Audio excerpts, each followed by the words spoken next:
হে আমার মুরব্বিয়ানিরা, মক্কা শরীফে উম্মে হানির ঘরে আল্লাহর নবী ঘুমিয়েছিলেন। হে তরুণ যুবকেরা, হে আমার বন্ধুরা, আল্লাহর নবী ঘুমিয়েছিলেন, হযরতে হামজা ঘুমিয়েছিলেন, হযরতে জাফর ঘুমিয়েছিলেন, উম্মে হানির ঘরে আল্লাহর নবী বিশ্রামে ছিলেন। তবে মনে রাখবেন, আমার নবী সারাটা জীবন, নবীর ৬৩টা বছরের জীবন জিন্দেগিতে নবীর চোখটা ঘুমাতো, অন্তর কখনো ঘুমাতো না। তাই আল্লাহর নবী বলেছেন, ইন্নী আরা মা লা তারাউনা ওয়া আসমাউ মা লা তাসমাউন। আমি যা দেখি তোমরা তা দেখো না, আমি যা শুনি তোমরা তা শোনো না। আল্লাহর নবীকে ক্ষমতা দিয়েছিলেন, নবীর চোখ ঘুমাতো, অন্তর ঘুমাতো না। নবীতে স্পেশাল, আল্লাহর নবী স্পেশাল। হে তরুণ যুবকেরা, হে আমার মুরব্বিয়ানেরা, শুনে রেখে দিন বাবা, আমার আল্লাহ তাআলা আমার আপনার নবীকে মেরাজ করাবেন, ডাকবেন, আমার আপনার নবীকে আমন্ত্রণ জানাবেন। ফারিস্তা জিব্রাইল আলাইহিস সালামকে ডাক দিলেন, হে ফারিস্তা জিব্রাইল, তোমার কাজগুলো কিছু সময়ের জন্য বন্ধ করে দাও। আল্লাহর নবী পৃথিবীর জমিন ছেড়ে ৭ আসমান পাড়ি দিয়ে আরশে আজিমে যাবেন। কয়েক মুহূর্তের জন্য সারা কুল কায়নাতকে আল্লাহ স্টপ করে দিলেন। সারা কুল কায়নাত স্টপ হয়েছিল, স্তব্ধ হয়ে গিয়েছিল। কিছু সময়ের জন্য সব কিছু স্তব্ধ করে দিলেন আমার আল্লাহ। ঘড়ির কাঁটা আর নড়ে না, ঘড়ির কাঁটা স্তব্ধ হয়ে গেল। ভাই আমার তরুণ যুবকেরা, চন্দ্র চন্দ্রের জায়গায় ফিক্সড হয়ে গেল, নক্ষত্র নক্ষত্রের জায়গায় ফিক্সড হয়ে গেল। হযরতে জিব্রাইল ফারিস্তা তার কাজ বন্ধ করলেন, হযরতে মিকাইল ফারিস্তা তার কাজ বন্ধ করলেন, হযরতে ইসরাফিল ফারিস্তা তার কাজ বন্ধ করলেন, হযরতে আজরাইল ফারিস্তা রূহ কবজ করা বন্ধ করে দিলেন। আল্লাহ বলেন, কিছু সময়ের জন্য সব স্টপ করে দাও, আমার রাহমাতুল লিল আলামিন আমার দরবারে আসবেন। জোরে বলুন সুবহানাল্লাহ। জোরে হবে না? ভাই আমার, একটা মিনিস্টার যখন আসে, এলাকায় যখন মিনিস্টার আসে, আগে কত রকমের চেক চাক, এটা ওটা, এই কুকুর নিয়ে এসে চেক করো কোথায় কিছু আছে নাকি, এই চারিদিকে ব্যানার লাগিয়ে দাও, এই ফেস্টুন লাগিয়ে দাও, আসার আগে সব স্টেজ তৈরি করে ফেলো, এই এলি ফুল দিয়ে তাকে ওয়েলকাম জানাও। কত প্রিপারেশন, কত প্রস্তুতি। আর আমার রাহমাতুল লিল আলামিন পৃথিবীর স্রষ্টার দরবারে যাবে, স্রষ্টা সব কিছুর থেকে বড়, তিনি তার সবচেয়ে প্রিয়তম বন্ধুকে আমন্ত্রণ করছেন, তো তার জন্য প্রস্তুতি হবে না? আল্লাহ বলেন, পৃথিবীর সব কিছুকে স্টপ করে দাও, সব বন্ধ করে দাও। হে জিব্রাইল ফেরেশতা, যাও জান্নাতের দরওয়ান রিজওয়ানকে বলে দাও জান্নাতকে সাজিয়ে ফেলতে। হে ফেরেশতা জিব্রাইল, জাহান্নামের দরওয়ান মালিক ফেরেশতাকে বলে দাও জাহান্নামা আযাব বন্ধ করে দিতে। যাও যাও যাও, যে সমস্ত ভ্রাম্যমান রূহেরা আছে তাদেরকে সাইড করে দিতে বলো, তাদেরকে রাস্তা পরিষ্কার করতে বলো, কেউ যেন আমার দয়ার নবীর আগমনের ডিস্টার্ব না হয়ে যায়। হে ফেরেশতা জিব্রাইল, ৭০,০০০ ফেরেশতা নিয়ে আমার নবীকে ওয়েলকাম জানিয়ে নিয়ে আসো। বন্ধুরা আমার, তরুণ যুবকেরা আমার, আল্লাহর নবী দয়ার নবীকে নিয়ে যাবেন। ফেরেশতা জিব্রাইল আলাইহিস সালামকে আল্লাহ নির্দেশ দিলেন, যাও জান্নাত থেকে বোরাক নিয়ে যাও। বারকুন মানে হলো বিদ্যুৎ, বারকুন মানে হলো জ্যোতি, বারকুন মানে হলো বিদ্যুৎ। বিদ্যুৎ যেমন চমকায়, বোরাক, হে তরুণ যুবকেরা, যতদূর পর্যন্ত চোখ যাবে সেটা বোরাকের এক কদম হবে। এই রকম দ্রুতগামী একটা জীব, একটা প্রাণী জান্নাত থেকে বের করা হলো, যে প্রাণী পৃথিবীর জমিনে আর কখনো আসে না, কিয়ামত পর্যন্ত আর কখনো আসবে না, যে প্রাণী থেকে চাপার সৌভাগ্য কারো হয়নি, পৃথিবীর জমিনে আর কারো হবে না, একমাত্র প্রফেট আপনারা আমার দয়ার নবী রাহমাতুল লিল আলামিন। মৌলবী कहता है নবী হাম জাইসা হ্যায়, আছে না নাই? নবীর শান মান ইজ্জত যে বক্তার দ্বারাই লুণ্ঠিত হয়, অপমানিত হয়, জানবেন সেটা ভেজাল মৌলবী। পরিষ্কার কথা, সূত্র মিলিয়ে নেবেন। নবীর শান মান ইজ্জত নিয়ে যে মৌলবীর বক্তব্যে তুচ্ছ তাচ্ছিল্য প্রকাশ হয় জানবেন সেটা ভেজাল মৌলবী, এজিদের দলের মৌলবী। এজিদের দলেও হাফেজ মৌলবী আলেম ছিল। আর যে বক্তার দ্বারাই, যে আলেমের দ্বারাই নবীর সম্মান ইজ্জত বাড়ে জানবেন সেটা ইমাম হুসাইন হুজুরের দলের মৌলবী, অর্থাৎ সে হলো অরিজিনাল আহলে বায়াতের প্রেমী, নবী প্রেমী মৌলবী। জোরে বলুন সুবহানাল্লাহ। আবার কিছু একটা মৌলবী আছে অতি ভক্তি চোরের লক্ষণ। ওরা কবর সিজদা করে, মাজারে গিয়ে মাথা ঠুকে দেয়, বাবা পীর রক্ষে করো। ওরা আবার ইসলামকে কলঙ্কিত করে ফেলে, বুঝতে পারছেন? হ্যাঁ, কবরে ইন্তেকাল হয়ে গেছে, পীর মারা গেছে, পীরের কবরে গিয়ে বার্থডে করছে, জানতেন তো? পীরের কবরে গিয়ে কেক কাটছে। এই একটা দল আছে আখেরি জামানা। এই জন্য বলি ছাতার তলায় এসো, ছাতার তলায় এসো, হয় কিছু হয়ে যাও নাহলে কারো হয়ে যাও। একটা বাংলায়, গোদা বাংলায় একটা কথা বলে, হয় কিছু নিজে হও নাহলে কারো হয়ে যাও। তুমি যদি ওলি হও তো হয়ে যাও, আর নাহলে ওলি আল্লাহর ছায়ার তলায় থেকে যাও, জীবন ধন্য হয়ে যাবে। আমরা মুজাদ্দুজ্জামানের ছায়ার তলায় আছি বাপ। আমরা ওলি আল্লাহ হওয়ার মতো সে কোয়ালিটি আমাদের ক্ষমতা তো নাই, বুঝতেই তো পারছি। হ্যাঁ কি জি, নামাজি কাজা হয়ে যাচ্ছে, ঠিক মতো পড়া হচ্ছে না, আবার ওলি আল্লাহ হবে, বুঝতে পারছেন? অত সহজ ব্যাপার নাকি? জাবানের দোয়া কবুল হবে, বললি কবুল হয়, অত সহজ? আহ বাপেরা আমার, মুজাদ্দুজ্জামান কত বড় আল্লাহর ওলি বান্দা, কত বড় আলেম। তার ছায়ার তলায়, তার ছাতার তলায় অনেক ভেজাল বেরোবে, অনেক দলমত বেরোবে। কত মানুষ এখন হুজুর, পীর সাহেব, কত বড় বড় মুফতি, গাজী, হাজি, কত বড় বড় আল্লাহর ওলি হয়ে যাবে।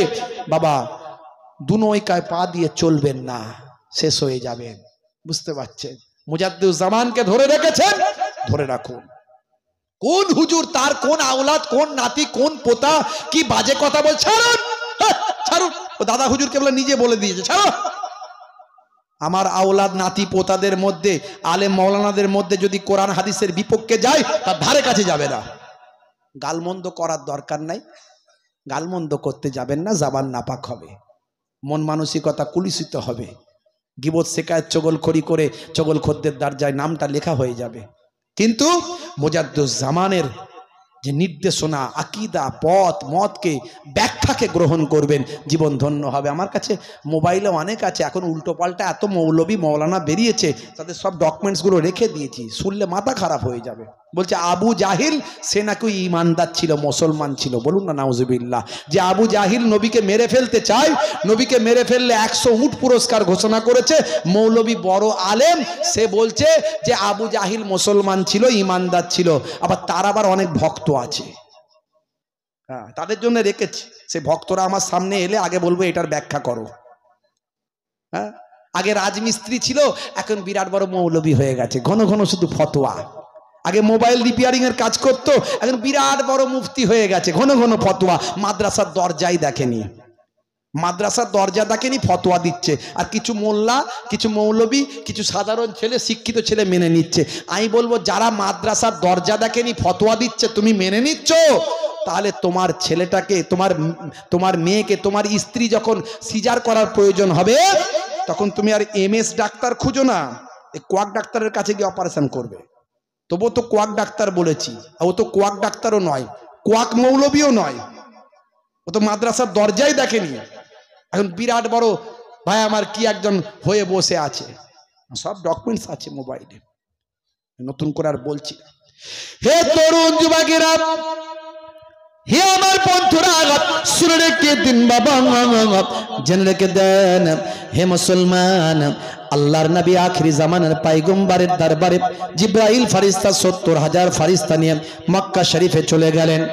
বন্ধুরা আমার, তরুণ যুবকেরা, আমার আল্লাহ কোরআন মাজিদে সুন্দর করে বলেছেন, সুবহানাল্লাযী আসরা বিআবদিহি লাইলাম মিনাল মাসজিদিল হারাম ইলাল মাসজিদিল আকসা।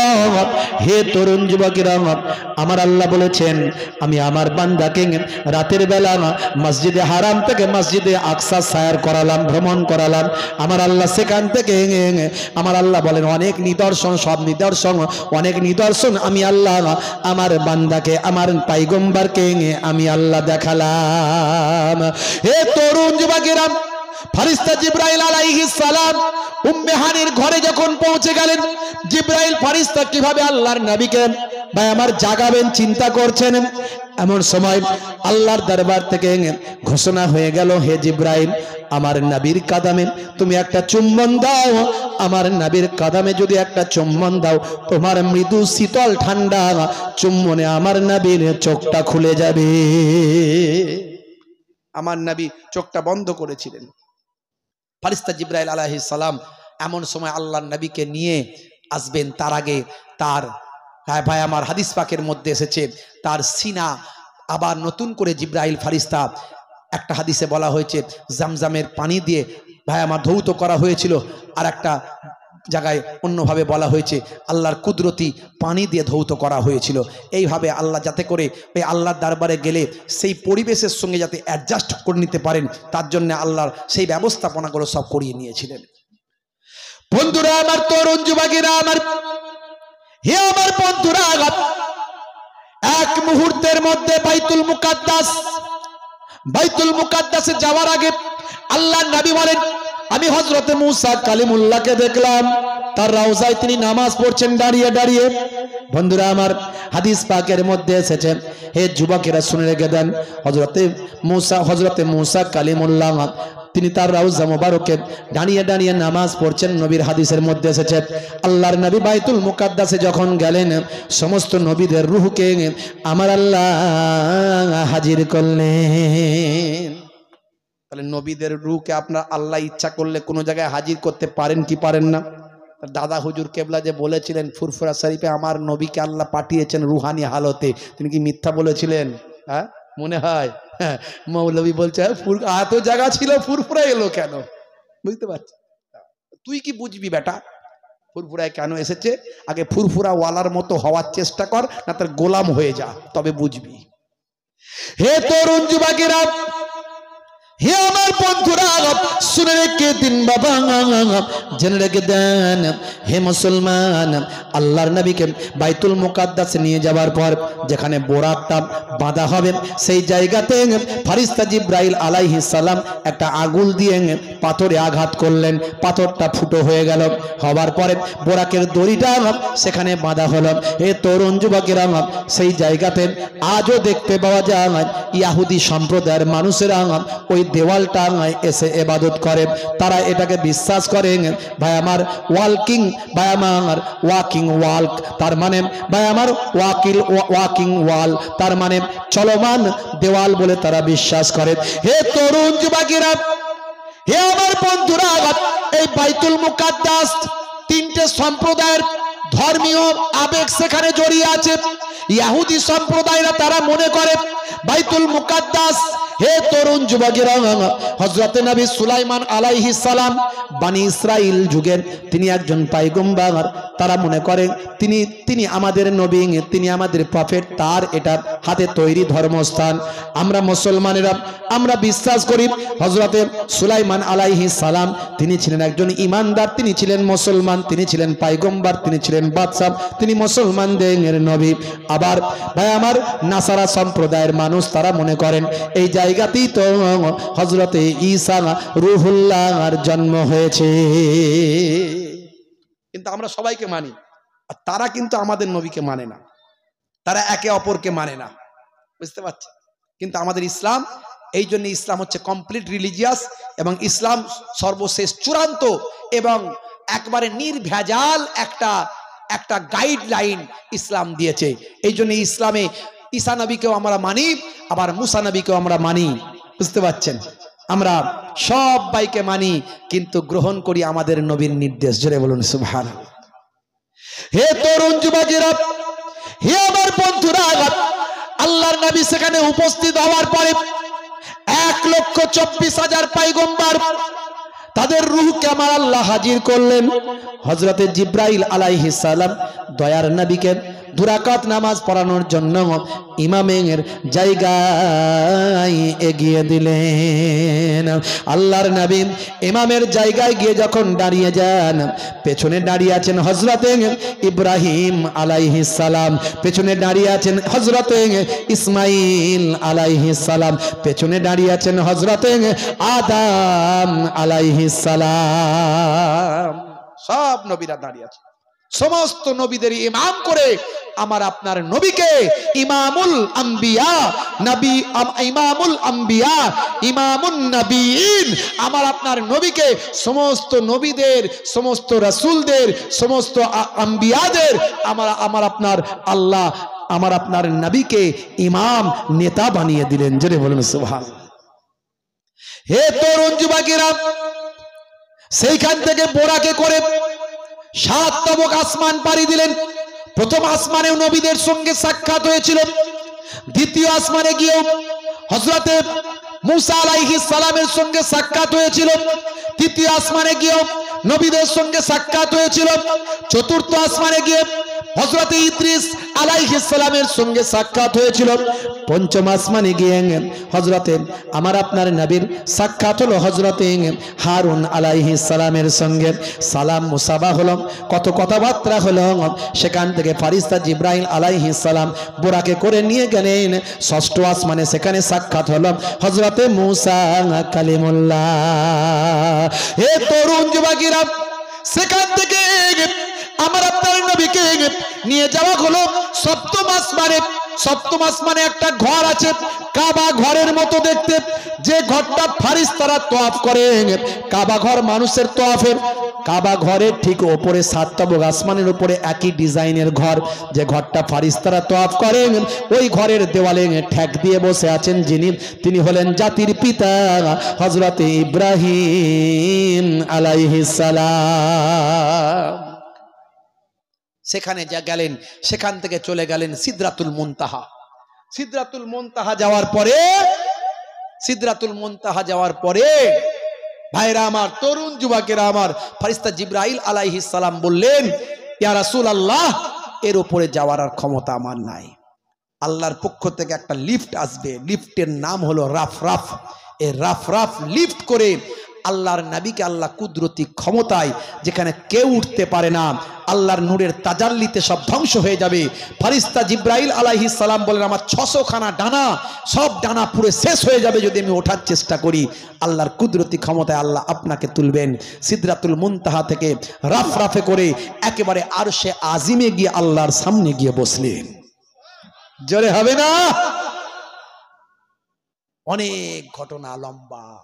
সেখান থেকে আমার আল্লাহ উম্মতে মুহাম্মাদির জন্য উপহার দিলেন নামাজ, 50 ওয়াক্তের নামাজ। বুঝতে পারছি?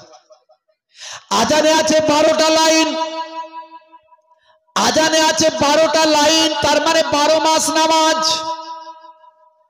আজানে আছে, হে তরুণ যুবকেরা, হে আমার মুরব্বিয়ানেরা, আজানে আছে 50টা অক্ষর, তার মানে 50 ওয়াক্ত নামাজ। 5 ওয়াক্ত নামাজে 50 ওয়াক্তের সওয়াব। আজানে আছে, হে তরুণ যুবকেরা, 17টা শব্দ, তার মানে 17 রাকাত হলো ফরজ। বাইরে আমার ফজরের হলো 2 রাকাত, জোহরের 4 রাকাত, আসরের 4 রাকাত, মাগরিবের 3 রাকাত, এশার 4 রাকাত। 17টা শব্দ আল্লাহ আজানে দিয়েছেন, তার মানে 17 রাকাত হলো ফরজ। বুঝতে পারছেন? বুঝতে পারছেন? সেই নামাজ নিয়ে এলেন, সেই নামাজ উম্মতে মুহাম্মাদিকে দিলেন। নামাজ হলো পৃথিবীর সবচেয়ে বড় ইবাদত। নামাজ ছেড়ে দেবেন না। হে তরুণ যুবকেরা, নামাজ ছেড়ে দেবেন না। আল্লাহর দেওয়া আপনার আমার জন্য গিফট। আল্লাহ জানিয়ে দিয়েছেন, হে মুয়াজ্জিন বলে দাও, হাইয়া আলাস সালাত, এসো নামাজের দিকে, এসো, এসো নামাজের দিকে এসো। এলে কি হবে? আল্লাহ বলছেন বলে দাও কি হবে। হাইয়া আলাল ফালাহ,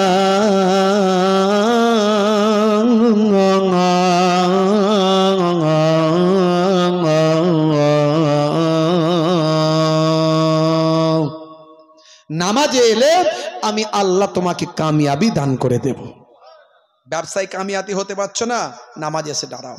চাকরিতে নামাজে, রুজি রোজগারে নামাজে, সংসারে উন্নতিতে নামাজে, বিপদ আপদ মুসিবতে নামাজে। ওয়াক্ত যে হলো ওযু করো, মসজিদে চলো, খোদার হুকুম পালন করো, নামাজটা পড়ো। ওয়াক্ত যে হলো ওযু করো, মসজিদে চলো, দিন রাত 5 ওয়াক্ত নামাজ পড়লে পাবে ভাই জান্নাত। জোরে হবে না? জোরে হবে না? ফজরের সময় হলে মসজিদে যাও তুমি চলে, থেকো না বিছানায় শুয়ে, খোদা দেন রহমত ঢেলে। জোরে হবে না? জোরে হবে না? জোহরের সময় হলে মসজিদে যাও তুমি চলে, থেকো না বিছানায় শুয়ে, তুমি যাও মসজিদে চলে।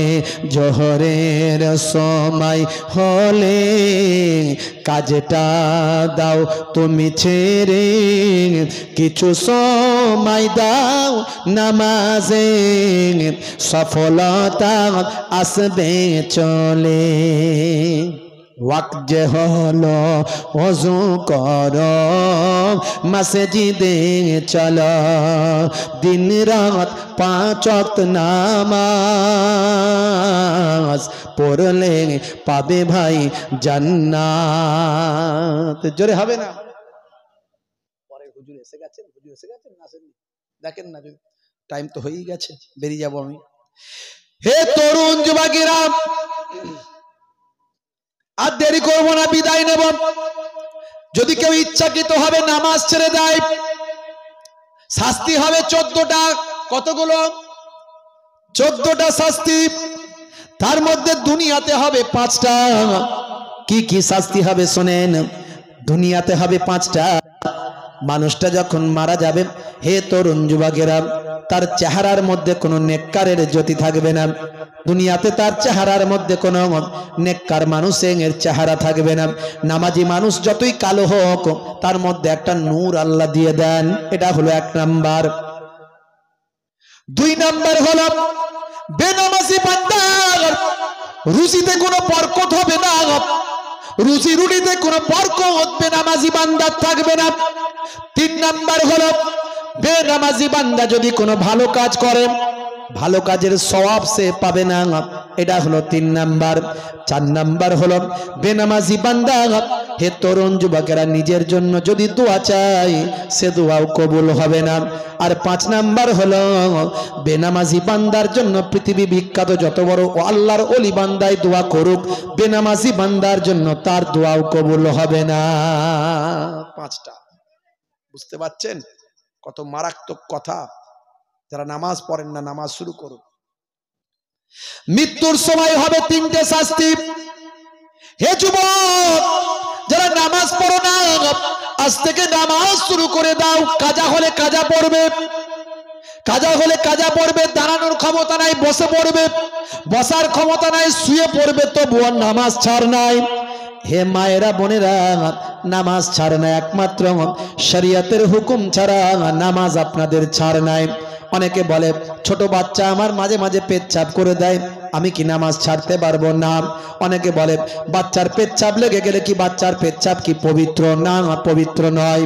বাচ্চার পেচ্ছাপ লেগে গেলে গায়ে সেই জায়গা আপনাকে ধৌত করতে হবে।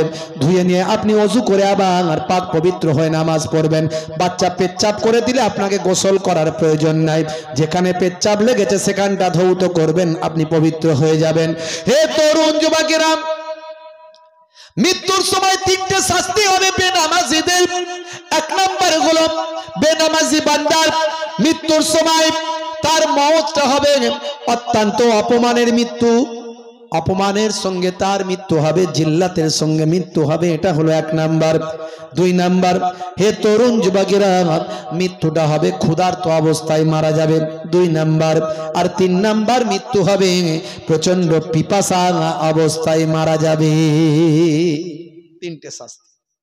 কবরে গেলে 3টে। কি কি?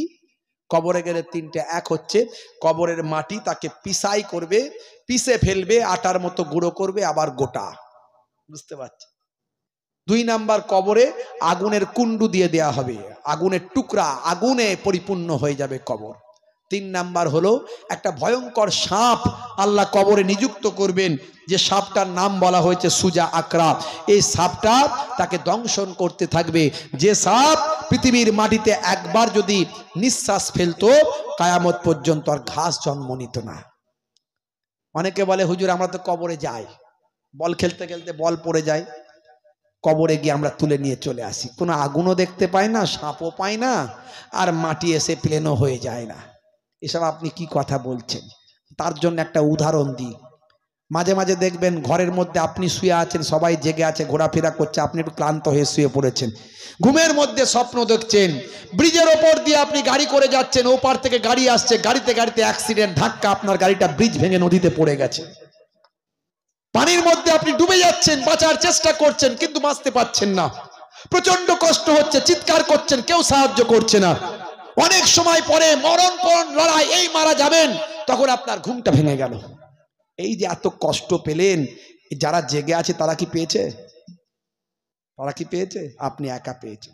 কবরে যে মারা যায় সেই শাস্তি পায়, পৃথিবীর আর কেউ বুঝতে পারবে না কেমন ভাবে শাস্তি হবে, সেই পাবে। কিয়ামতের দিনে 3টে শাস্তি। কতক্ষণ লাগবে? পৌঁছে গেছে? কতক্ষণ লাগবে জেনে নিন, নাহলে একজন ইমাম সাহেবকে দিয়ে দিন, আমার তো অন্য জায়গায় প্রোগ্রাম আছে, নাহলে সেখানে আবার গন্ডগোল হয়ে যাবে, মজলিস ছেড়ে দেবে। ভাইরা আমার, তরুণ যুবকেরা আমার, কবরে গেলে কিয়ামতের দিনে হবে 3টে শাস্তি। কি কি? কিয়ামতের দিনে 3টে শাস্তি হবে। কি কি? একটা হলো তার হিসাবটা হবে অত্যন্ত কঠিন, কঠিন হিসাব। 2 নাম্বার হলো তার দিকে আল্লাহ রহমতের দৃষ্টিতে তাকাবেন না, সবাইয়ের দিকে আল্লাহ রহমতের দৃষ্টিতে তাকাবেন, বেনামাজি বান্দার দিকে রহমতের দৃষ্টিতে আল্লাহ তাকাবেন না। আর 3 নাম্বার হলো কি? 3 নাম্বার হলো ফারিস্তারা তাকে অপমানের সঙ্গে টানতে টানতে জাহান্নামের আগুনে নিক্ষেপ করে দেবে। হে যুবকেরা, হে তরুণেরা, হে বাপজিরা, হে মুরব্বীরা, জীবনে অনেক মানুষের মৃত্যু দেখেছেন, জানাজায় শরীক হয়েছেন, কবে আপনার জানাজা হয়ে যাবে কোনো গ্যারান্টি নাই। আজ থেকে হেদায়েত হয়ে যান, নামাজ ছাড়বেন না, সবচেয়ে বড় ইবাদত হলো নামাজ, সেই নামাজ ছেড়ে দেবেন না। নামাজের পরেই ভাই আমার যত সুন্নত আছে, সুন্নত গুলোর মধ্যে সবচেয়ে বড় সুন্নত হলো মুখের দাড়ি। কোন সুন্নত কবরে গেলে দেখা যাবে না, এত সুন্নতের কথা আমি বললাম। একটা সুন্নত দেখা যাবে, কবরে যাওয়ার পরে মুনকার নাকির ফারিস্তা বলবে মান রব্বুকা, দেখতে পাবে মুখে দাড়ির দেখা, হতে পারে ওই দাড়িটা হবে নাজাতের জারিয়া। জোরে হবে না? ভাইরা আমার, তরুণ যুবকেরা আমার, মুখের দাড়িটা রাখুন। বড় দাড়ি রাখতে লজ্জা পান, বিরাট কোহলি দাড়ি রেখেছে, হরভজন সিং দাড়ি রেখেছে, দাড়ি আপনি ছোট হলেও রাখুন, দাড়ি আপনি ছোট হলেও রাখুন, কিন্তু নবীর সুন্নত বলে রাখুন, নবীর সুন্নত বলে রাখুন। ভাই আমার, ওই দাড়িটা আপনার নাজাতের জারিয়া হয়ে যাবে। যখন ইমানি শক্তি বেড়ে যাবে, বড় দাড়ি আপনি রাখবেন। যতদিন না রাখতে পাচ্ছেন, ছোট হলেও রাখুন, কিন্তু নবীর সুন্নত মনে করে রাখুন, জীবনটা ধন্য হয়ে যাবে। বাপজি আমার, নামাজটা ছাড়বেন না, রাসূলের সুন্নতটা ছাড়বেন না। হে তরুণ যুবকেরা, হে আমার বন্ধুরা, শুনে রেখে দিন বাবা, জেনে রেখে দেন, আমার আল্লাহ তাআলা কোরআন মাজিদের ভিতরে বললেন, হে দুনিয়ার মানুষ শুনে রেখে দাও, আমি তোমাদেরকে পৃথিবীর জমিনে বেকার সৃষ্টি করি না, তোমাদেরকে পৃথিবীর জমিনে সৃষ্টি করেছি আমার ইবাদত করার জন্য, আমার আরাধনা করার জন্য, আমার তপস্যা করার জন্য। কারণ তোমাদেরকে আমি আল্লাহ সৃষ্টি করেছি, তোমাদেরকে আমি আল্লাহ এত নিয়ামত দিয়েছি, তোমাদেরকে আমি আল্লাহ কত সুন্দর করে সৃষ্টি করেছি। আমার আল্লাহ এক একটা করে তার নিয়ামতের কথা কোরআন মাজিদের ভিতরে বর্ণনা করেছেন। আমার আল্লাহ বর্ণনা করতে গিয়ে বলছেন বারবার, ফাবি আইয়ি আলাই রাব্বিকুমা তুকাজ্জিবান। বান্দা আমার, কোন নিয়ামতকে তুমি অস্বীকার করতে পারবে? এ হাওয়া আমার সৃষ্টি, আল্লাহ বলছেন জমিন আমার সৃষ্টি, এ আসমান আমার সৃষ্টি, এই চাঁদ সূর্য আমার সৃষ্টি, এই বাতাস আমি আল্লাহ সৃষ্টি করেছি। হে তরুণ যুবকেরা, আমার আল্লাহ সুন্দর করে কোরআন মাজিদের ভিতরে উল্লেখ করলেন, ওয়া খালাকনাকুম আজওয়াজা, আমি আল্লাহ তোমাদেরকে জোড়ায় জোড়ায় সৃষ্টি করেছি। তোমাদের ভিতর থেকে বংশ বিস্তার করার জন্য আমি আল্লাহ তোমাদেরকে জোড়ায় জোড়ায় সৃষ্টি করেছি। হে তরুণ যুবকেরা, তোমাদের জন্য আমি আল্লাহ আকাশকে ছাদ বানিয়েছি, তোমাদের জন্য আমি আল্লাহ জমিনকে বিছানা বানিয়েছি, তোমাদের জন্য আমি আল্লাহ সমস্ত নিয়ামত সৃষ্টি করেছি, রাতকে তোমাদের জন্য পোশাক বানিয়ে দিয়েছি, আর দিনকে তোমাদের জন্য রুজি রুটি বানিয়ে দিয়েছি। ভাইরা আমার, তরুণ যুবকেরা আমার, হে আমার বন্ধুরা, ওয়াজআলনাল লাইলা লিবাসা, সূরা নাবার 10 নম্বর আয়াতে আমার আল্লাহ বলছেন, আমি তোমাদের জন্য রাতকে পোশাক বানিয়েছি, রাতকে তোমাদের জন্য আমি আল্লাহ পোশাক বানিয়ে দিয়েছি। যেমন পোশাক মানুষের শরীরকে ঢেকে রাখে, রাত তেমন তোমাদেরকে ঢেকে রাখবে, অর্থাৎ অন্ধকারের ভিতরে রাত্রি যাপন করো। দিনের বেলা আমি তোমাদেরকে বলেছি তোমরা রুজি রুটির তালাশ করো, কাজকর্ম করো, ব্যবসা করো। ফাইজা কুদিয়াতিস সালাত ফান্তাসিরু ফিল আরদ আবতাগু মিন ফাদলিল্লাহ, হে দুনিয়ার মানুষ শুনে রেখে দাও, আমার আল্লাহ বলছেন, হে তরুণ যুবকেরা শুনে রাখেন, তোমার নামাজ পড়া হয়ে গেছে, চলো নামাজ শেষ হয়ে গেছে, এবার মসজিদ থেকে বের হয়ে যাও, জমিন पर फैल जाओ, अबतागू मिन फादलिल्लाह, তোমরা রুজি রুটি তালাশ করো, তোমরা কাজকর্ম করো, ব্যবসা বাণিজ্য করো, खेत में जाओ, बाजार में जाओ, काम में जाओ, दुकान में जाओ, मार्केट में जाओ, रोजी रोटी तलाश करो। তোমরা তোমাদের সন্তান, ছেলে মেয়ে, স্ত্রী, বিবি, বাচ্চা নিয়ে সংসার ধর্ম করবে, এটা আমি আল্লাহ তোমাদের জন্য বলেছি। তোমাদেরকে সব সময় নামাজ পড়তে আমি আল্লাহ বলিনি, নামাজ শেষ করে রুজি রুটি তালাশ করবে, এর নির্দেশ আমি আল্লাহ। দিনকে তোমাদের জন্য রুজি রুটির করে দিয়েছি। দিনকে তোমরা দিনের বেলা কাজকর্ম করবে, ব্যবসা বাণিজ্য করবে, রুজি রুটি তালাশ করবে। রাত্রে তোমাদের জন্য আমি আল্লাহ রাতকে তোমাদের জন্য পোশাক বানিয়েছি, আর নিদ্রাকে তোমাদের জন্য আমি আল্লাহ কি করেছি? আরামের বানিয়েছি। সারাদিন পরিশ্রম করবেন, যদি 2-4 ঘন্টা না ঘুমাতে পারেন, শরীর আর কোনো কাজ করবে না, মাথা ঝনঝন করবে, কথা ঠিক না? তাহলে ঘুম, এই ঘুমটা তোমাদের জন্য আরামের। আমার আল্লাহ সব সুন্দর করে কোরআন মাজিদের ভিতরে আমার আল্লাহ বর্ণনা করে দিয়েছেন। হে তরুণ যুবকেরা, আমার আল্লাহ বলছেন, হে দুনিয়ার মানুষ শোনো, তোমাদেরকে আমি আল্লাহ পৃথিবীর জমিনে 1 কাতরা নাপাক পানি থেকে সৃষ্টি করেছি, তোমাদেরকে 1 কাতরা নাপাক পানি থেকে সৃষ্টি করেছি। পিতার শুক্রাণু আর মায়ের ডিম্বাণু। হে তরুণ যুবকেরা, এই শুক্রাণু আর ডিম্বাণুর মধ্যে দিয়ে তোমাদের জন্ম। এই নাপাক পানিটাকে আমার আল্লাহ নতফা বলেছেন, নতফা। কোরআন মাজিদে আমার আল্লাহ জানিয়ে দিয়েছেন, আমি 1 কাতরা নতফা থেকে তোমাদের সৃষ্টি করেছি। হে তরুণ যুবকেরা, এই 1 কাতরা নাপাক পানিটাকে আমার আল্লাহ তাআলা, ভাইরা আমার, তরুণ যুবকেরা, জমাট বাঁধা রক্তপিণ্ডে পরিণত করেছেন। সুম্মা কানা আলাকাতান ফাখালাকা ফাসাওয়া, আমি আল্লাহ সুন্দর সেখান থেকে জমাট বাঁধা রক্তপিণ্ডটাকে আমি আল্লাহ নাপাক পানিটাকে রক্তপিণ্ডে, জমাট বাঁধা রক্তপিণ্ডে পরিণত করলাম। ভাইরা আমার, তরুণ যুবকেরা আমার, সেই রক্তপিণ্ডটাকে একটা নির্দিষ্ট সময় যাওয়ার পরে আল্লাহ বলেন, আমি গোস্তের টুকরোতে পরিণত করলাম। ওই গোস্তের টুকরোটাকে বড় করলাম, বাড়িয়ে দিলাম মাতৃগর্ভের ভিতর।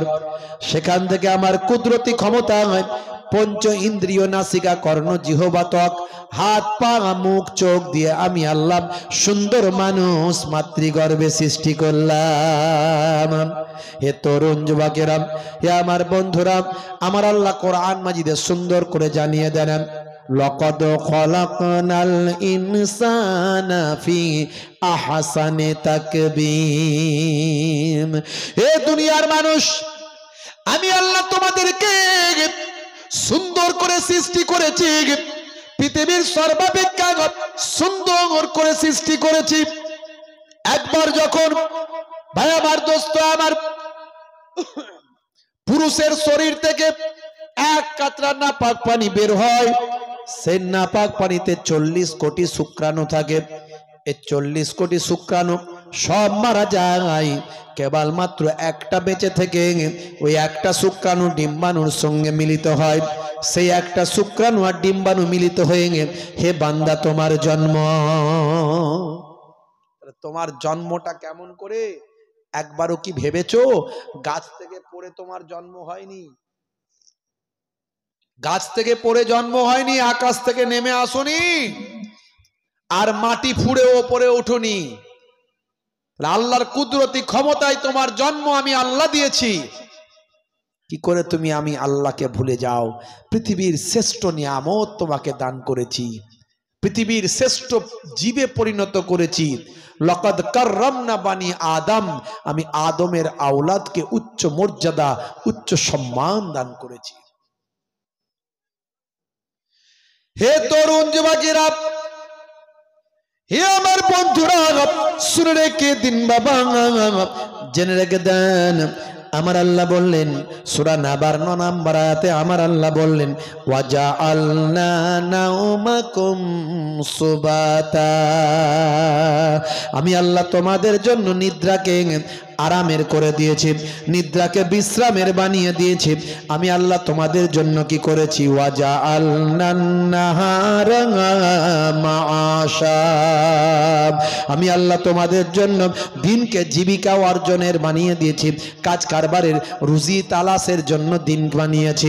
হে তরুণ যুবকেরা, এত কিছু নিয়ামত দিয়েছি, এত কিছু তোমাদেরকে দান করেছি, এর বিনিময়ে তোমাদের কাছ থেকে একটা জিনিস আমি চেয়েছি।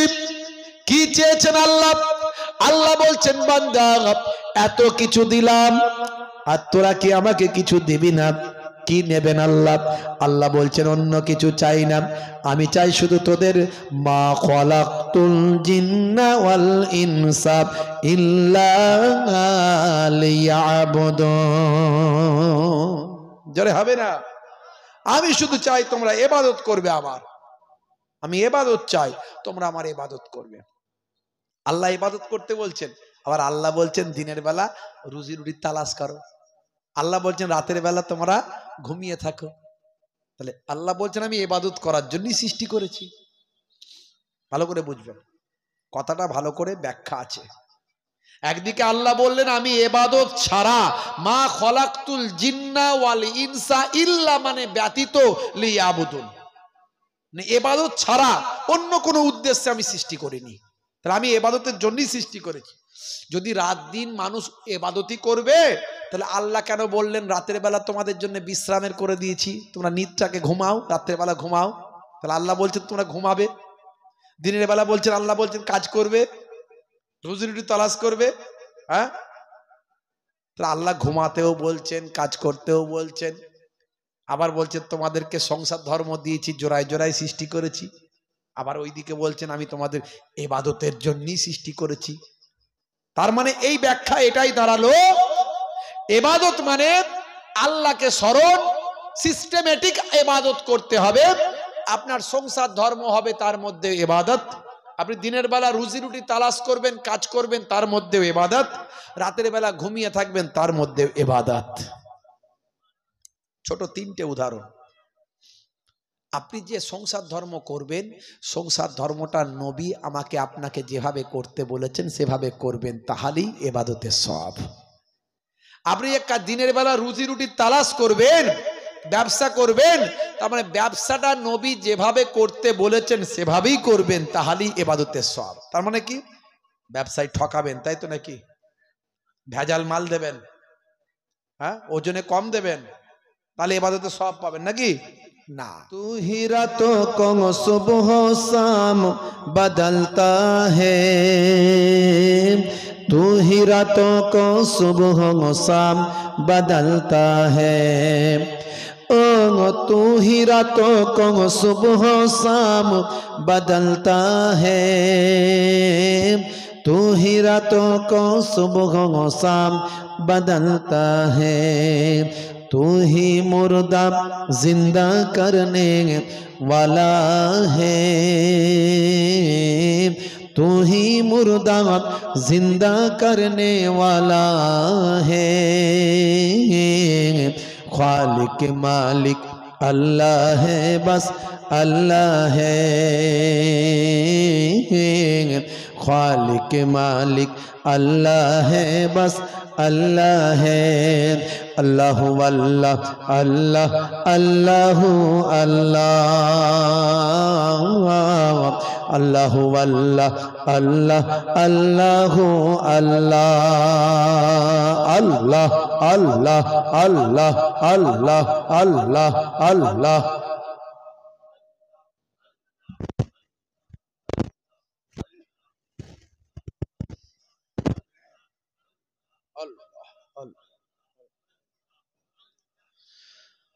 माँ के पेट में जान मांगे ओ देता है,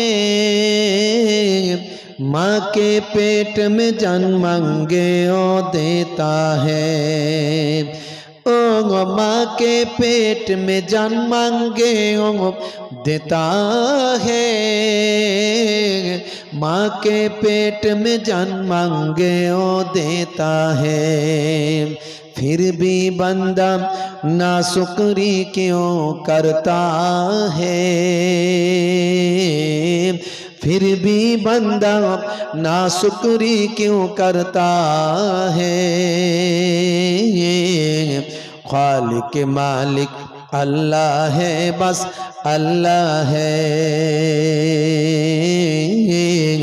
खालिक मालिक अल्लाह है, बस अल्लाह है, अल्लाह अल्लाह अल्लाह अल्लाह अल्लाह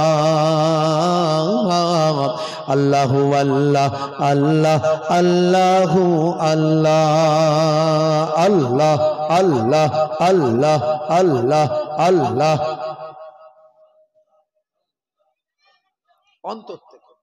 অন্তর থেকে হৃদয় থেকে আল্লাহকে ভক্তি ভরে আল্লাহকে ডাকলে আল্লাহ আপনাকে স্মরণ করবে। আল্লাহ বলছেন বান্দা ফাজকুরুনি আযকুরকুম, বান্দা তোরা আমাকে স্মরণ কর, আমি আল্লাহ তোদেরকে স্মরণ করব। আল্লাহ আল্লাহ আল্লাহ।